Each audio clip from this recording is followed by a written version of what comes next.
Simply സൗത്തിലൂടെ OTT release ചെയ്യുന്ന ചിത്രങ്ങൾ ഏതൊക്കെയെന്നാണ് വീഡിയോയിൽ നോക്കാൻ പോകുന്നത്. വീഡിയോയിലേക്ക് മുൻപ് വീഡിയോ ലൈക്ക് ചെയ്യുക, ചാനൽ സബ്സ്ക്രൈബ് ചെയ്യാൻ വേണ്ടി ശ്രമിക്കുക.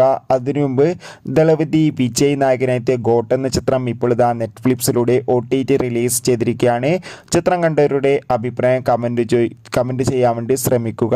ഇനി നോക്കാൻ പോകുന്നത് നാളെ OTT റിലീസ് ചെയ്യുന്ന ചിത്രങ്ങൾ ഏതൊക്കെയെന്ന്. അതിൽ ഒന്നാമത്തെ ചിത്രമാണ് ഒരു നുടി എന്ന തമിഴ് ചിത്രം. നാളെ ഒക്ടോബർ 4-ാം തീയതി സിംപ്ലി സൗത്തിലൂടെ OTT റിലീസ് ചെയ്യുമെന്ന് കൺഫേം ആക്കിയിട്ടുണ്ട്. ചിത്രത്തിൻ്റെ OTT റിലീസിനായി നമുക്ക് കാത്തിരിക്കാം. അർജുൻ, നിക്കി കൽറാണി എന്നൊക്കെ പ്രധാന കഥാപാത്രങ്ങളായ ചിത്രമായിരുന്നു വിരുന്ന്. ചിത്രത്തിൻ്റെ തമിഴ് ഡബ്ഡ് വെർഷൻ നാളെ ഒക്ടോബർ 4-ാം തീയതി സിംപ്ലി സൗത്തിലൂടെ OTT റിലീസ് ചെയ്യുമെന്ന് കൺഫേം ആക്കിയിട്ടുണ്ട്.